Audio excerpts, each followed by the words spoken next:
Y a-t-il des observations? Oui, madame.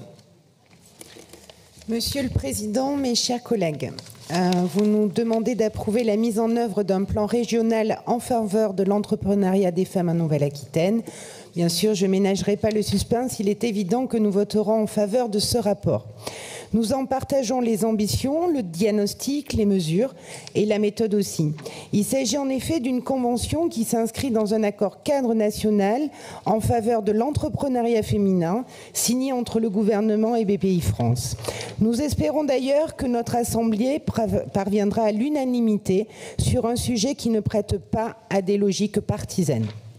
Monsieur le Président, si j'ai souhaité m'exprimer sur un tel rapport, c'est davantage pour vous présenter deux amendements que nous souhaitons soumettre au vote de nos collègues. Ce sont deux propositions qui pourront vous paraître anecdotiques, mais qui, nous pensons, au contraire essentielles. Il s'agit de compléter et d'améliorer les indicateurs régionaux d'évaluation de ce dispositif. Le groupe Centre et Indépendant est très attaché à l'évaluation publique, car nous pensons que l'efficacité de l'action publique repose avant toute chose sur notre capacité, en tant que responsable politique, à juger de l'adéquation entre les objectifs d'une politique publique et ses résultats, et bien sûr à en tirer les conséquences.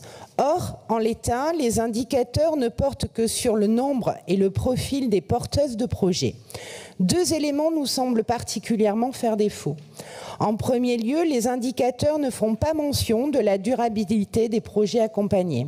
Or, au-delà de la phase d'amorçage, on sait combien il peut être difficile de faire durer un projet entrepreneurial dans le temps.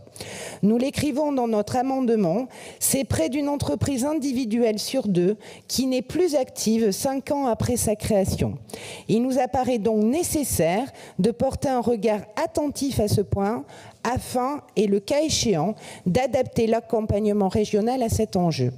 En second lieu, il n'est pas non plus fait mention de la répartition sur le territoire des projets accompagnés et ou des porteuses de projets.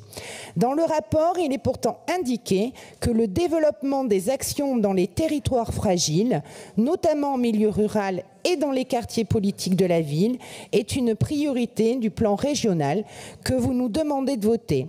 À juste titre, nous semble-t-il d'ailleurs. Ajouter aux indicateurs d'évaluation une mention sur la cartographie des projets est le seul moyen de s'assurer de la réalisation de cet objectif.